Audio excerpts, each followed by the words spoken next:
welcome back to my channel, and today we're going to be starting the end of year content.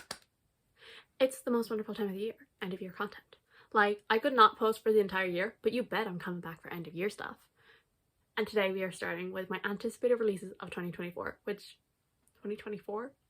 I feel like a lot of authors that I follow have not announced or don't have stuff coming out in 2024, which is really sad. If you are someone who is looking for like debuts and like first books in the series and stuff like that, this anticipated release is not for you. These are genuinely my anticipated releases. Like, these are books that I absolutely cannot wait to read. That usually means that they're authors I've read from before, or they're series that I've already started and can't wait to continue. And it's very rare that a debut will get on my anticipated releases, and I don't think I do have any. We have 12 anticipated releases for 2024, but then we also have 5 paperback releases I'm excited for, and I just have a couple of authors that I'm like, they could, but I'm not sure. So I think we'll just start with the paperbacks because these books have already been out, so they're not that exciting. Is Talon Sister by Jen Williams. I read, it's not in view, it's right down there. I read the Winnowing Flame trilogy by Jen Williams, and I really enjoyed that series, but this came out in hardback and I'm not a hardback girly, clearly. So I'm waiting for the paperback, but I am excited, and I've heard pretty good things, but it's not super hyped, but I'm excited to finally get to it eventually. Second one, this one I'm not sure whether it'll get a paperback release this year or not, and that is The Will of the Many by James Islington. Again, another author I have on my shelves. Again, another author that I've read for Backlist Book Club. This is the start of his new series. The hardback obviously was released this year, and people have been raving about it. People have been absolutely adoring this book, and even Mel and Cassidy, who did not like the Lycaonius trilogy, they absolutely devoured it. They absolutely adore that book, and it makes me like excited and nervous because I'm like, oh my god, if I liked this series, I'm gonna absolutely love this one. But then I'm also like, but they didn't like that, so maybe I won't like it. I'll be the opposite. But it has such a high average rating on Goodreads. It's so well loved. It is a school setting. I don't know too much about it, but I think it follows this guy and his family has been killed, and he then infiltrates this school to try and take it down from the inside. That's a very bad synopsis, but I'm not sure will this have a paperback release this year because of the fact that like I feel like people are still like really buying the hardbacks, so it could be a bit longer before there's a paperback release, but I'm hopeful. Next is a book that I've actually read, and that is The Adventures of Amina Al-Sarafi by Shannon Chakraborty. So again, I have her other series. I read this book already. I gave it 4 stars. I really liked it. I listened to it on audio, and I will probably listen to the next book on audio, which there has been no talks of the second book being released in 2024, but if it is, count that as well. Like, as I said, it actually hasn't been mentioned, but if it is coming, I'm also anticipating that. But I do want to own the paperback. I think the paperback's out in like February or something. So this series, it follows Amina, and she was a pirate, but she has since retired, and she has a child, and she is caring for this child, and she gets the offer of a lifetime that would set her up for life. She would never have to work another day, and she takes it, and then, you know, adventure. And then the next one is another book that I have actually only recently read, and that is Tress of the MOC by Ronan Sanderson. Again, I want the paperback. I want the paperback that matches these ones. But this follows Tress. She lives on this island where basically nobody is allowed to leave except the nobility, and she has fallen in love with the Duke's son. And one day the Duke and his son go because he has to get married, and then like a year later the Duke returns and says that his son has been kidnapped by a sorceress, but he's kind of not really in a rush to do anything about it, and so Tress takes matters into her own hand. And then the last paperback is again one that I haven't read, and that is The Hawkling by Rebecca Zahabi. I have the collar bound in paperback down there, and I was pleasantly surprised by it. It's like a really addictive story. So this series, it follows kind of mainly 2 characters. One of them has this collar which marks him as a collar bound, which basically means he is kind of a slave, but he spends all of his time at this bar using their magic, which is like nearly like mind fights, to like, kind of like teach the other students, and nobody really knows what his true backstory is. And then this new girl kind of comes to the school, and she has a mark on her face which marks her as this other population, but she ends up meeting Tatters and she starts learning the magic from him. Yeah, so those are the paperbacks. So then let's get into actual new anticipated releases. So these ones, I will say, some of these I don't know the synopsis for. I either saw the cover, saw the author, and I was like, okay. So the first one is Mislaid in Parts Half Known by Sean McGuire. This is the, I don't know, an Aliens book in the Wayward Children series. These aren't books that I love. They're books that I like though, and they're always kind of like, because this is coming out on the 9th of January, they always come out right at the start of the year. It kind of like, you listen to it in one go, you get a book kind of like knocked off the year, you know? And so I like them for that reason. This one, I did really enjoy the last one. I think the last one was one of my favorites, and I think this one will also have that character in there. And this should be one that is set more in the real world in the school. It follows a world where children can walk through doors that bring them to magical worlds that are like designed for them. And then sometimes they come back through these doors and obviously they want to go back. And so there is a Eleanor West school and they can go there and try and either find their way back, or they can kind of try to learn and readjust to the real world. Then also in January is Emily Wilde's Map of the Other Lands by Heather Fawcett. Again, another one that I only read the first book recently. It's right there. And again, this one I might actually be waiting for the paperback. So the first book follows Emily Wilde, and she is one of the world's leading scholars in the study of fairies. And she decides to set off on this journey to go and study a certain region's fairies.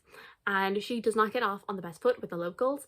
And then eventually her very annoying co-worker ends up showing up, and the two of them have to work together to kind of solve some disappearances that are happening that might be related to the fairies of the area. Yeah, the first book was a really high 4 stars. I'm very excited to continue the series. So then into February, The Warm Hands of Ghosts by Catherine Arden. Again, another author I have read from before. Oh no, she's no longer there. She got bumped up to the top shelf that you can't see.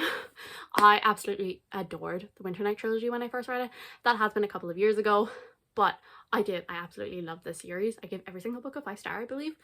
This is her next adult book coming, and it is kind of historical fiction, I think.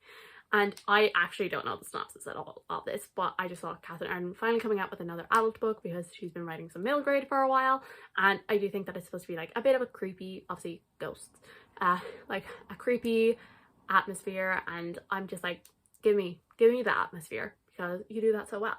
So that was all I needed to hear. I was like, adult Catherine Arden vibes.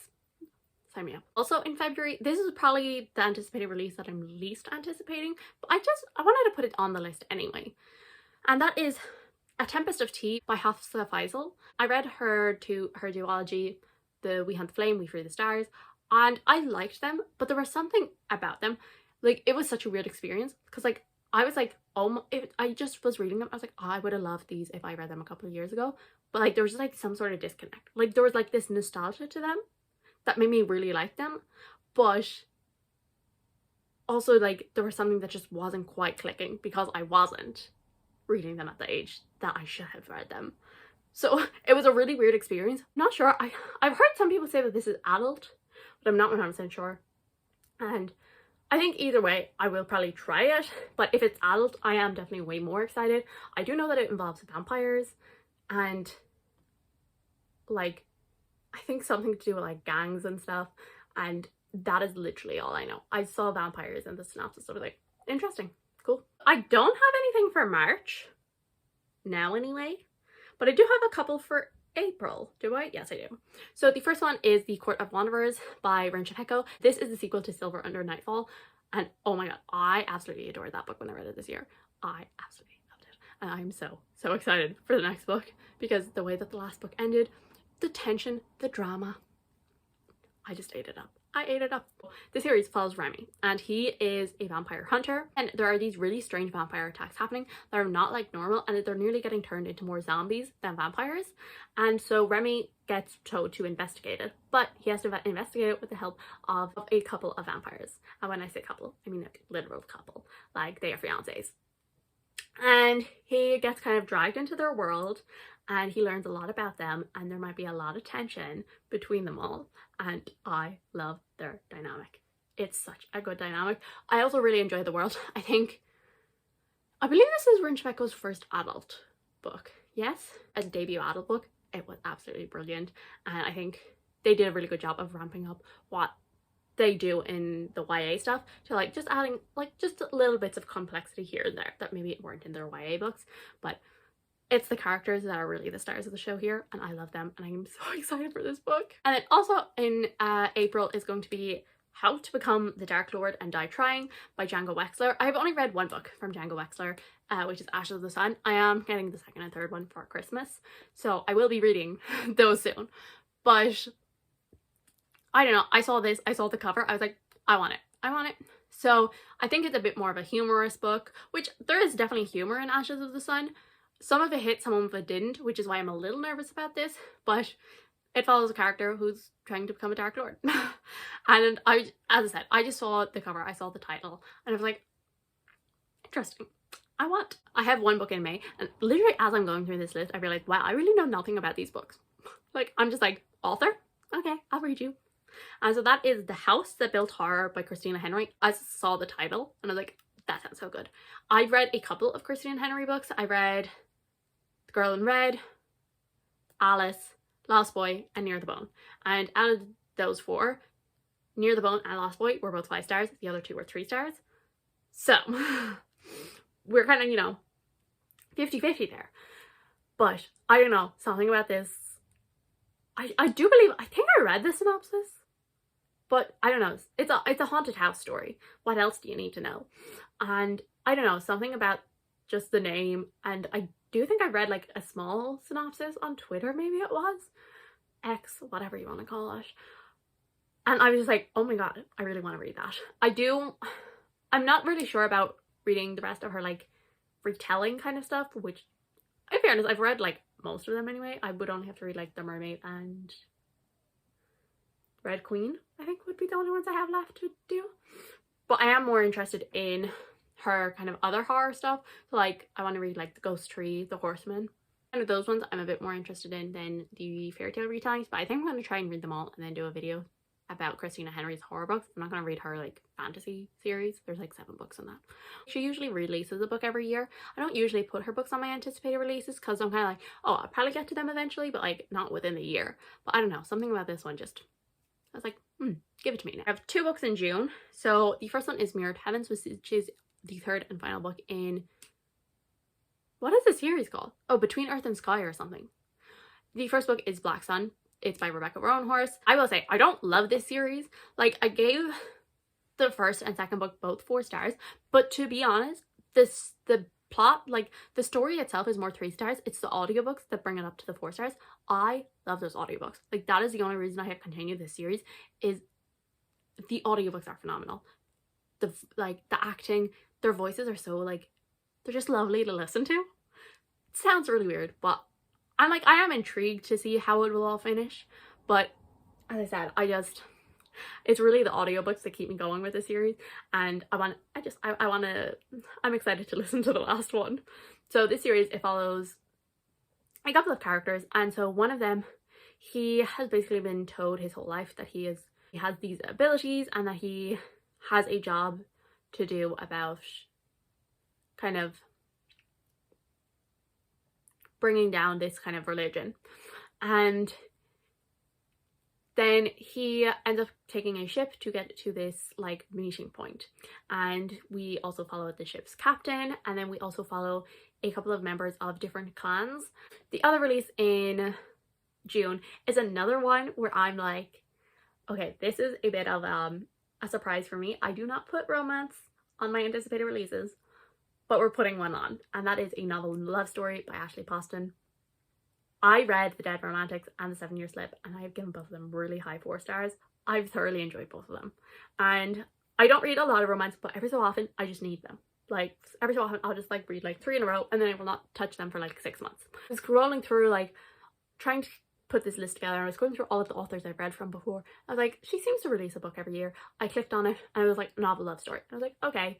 And then yesterday when I was finalising my list for this, I saw that it actually recently just got a cover, which I love the cover for it as well. Ashley Poston likes to write romance, but they have like a paranormal or sci-fi or just some sort of like fantastical element to them. And in this one, a novel love story, I don't know anything else except for the fact I believe our main character somehow like gets trapped in a book, I think. And I'm like, give it to me. Oh my god, it sounds so good. So yeah, but also like in that case, I'm also like, how is she gonna get out of this? And like also like, but also like still like romantic. Because like the other ones I could like see how, but like with this one I'm like, if she's trapped in a book, how is she gonna actually have I don't know, but I'm so excited for it. And I think this is my most anticipated release of the year. Let me think.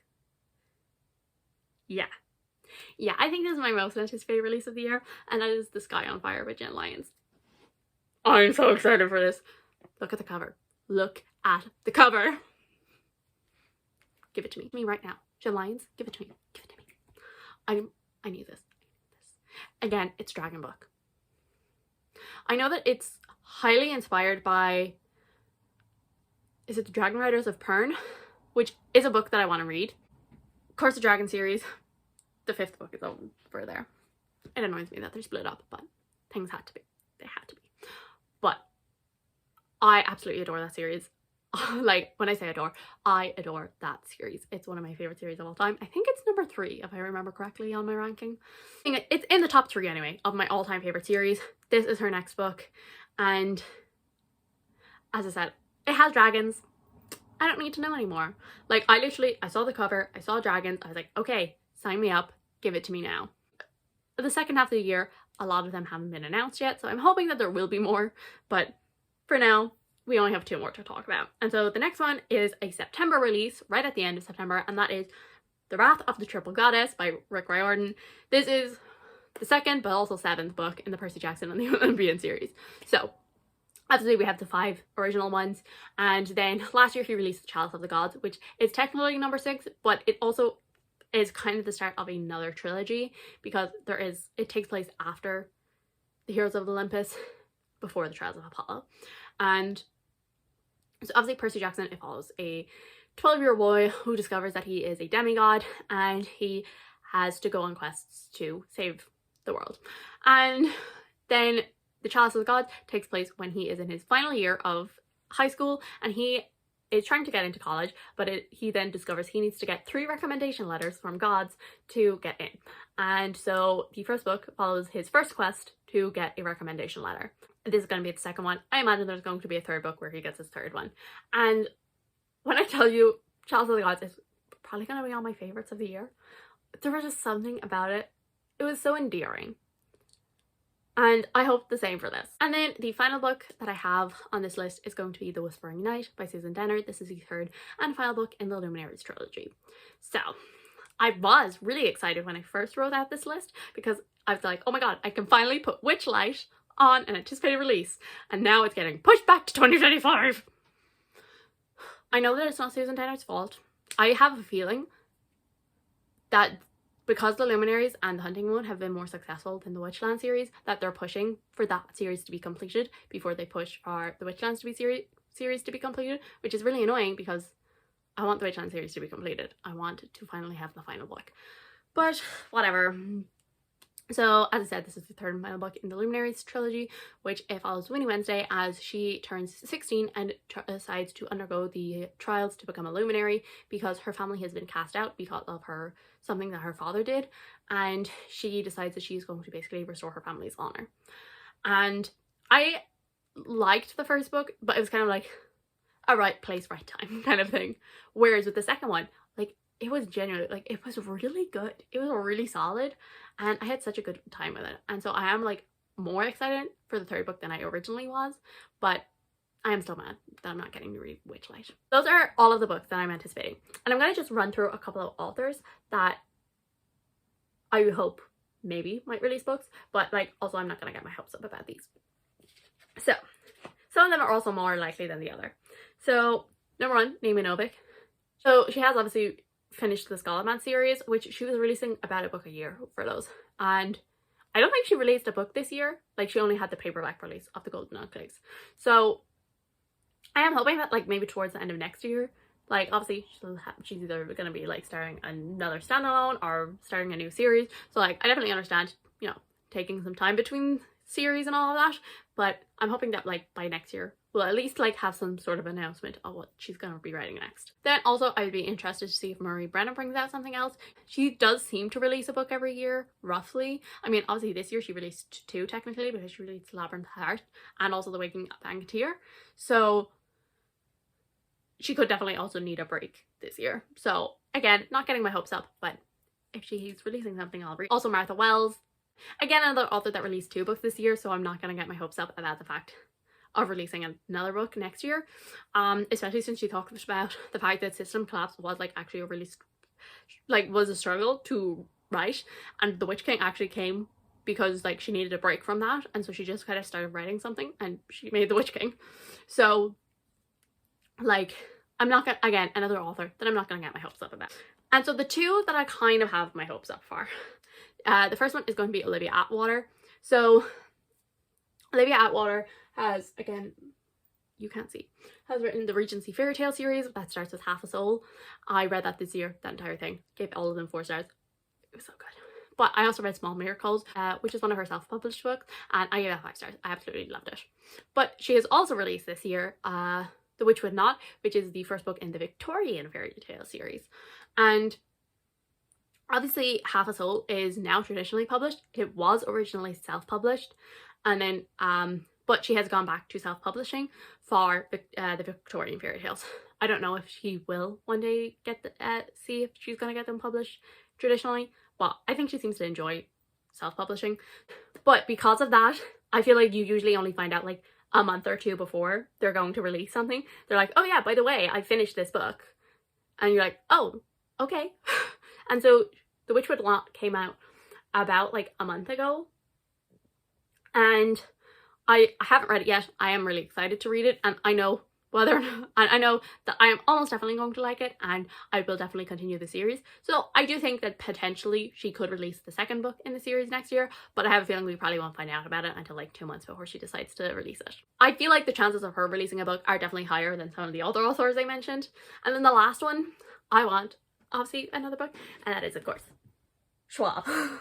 So I do know they have finished their draft of their next book, which has 2 working titles. So one is Bones, and then the other working title is Lesbian, oh what is it, Toxic Lesbian Vampires or something like that. I went to see her on tour talking about the Fragile Predatory Power, and she did talk about this, and I want it so bad. And as I said, they have actually recently finished a draft of it, but they like are an editing fiend, like so I guess it depends on how much editing that they have to do, because like it could definitely be towards the end of this year. I could definitely see it happening. So I'm hopeful, but like I'm not keeping my hopes up. Those are the authors that I am also hoping will release books. So yes, so thank you guys so much for watching. I do hope you enjoyed. If you did, subscribe. I will see you all in the next one. Bye.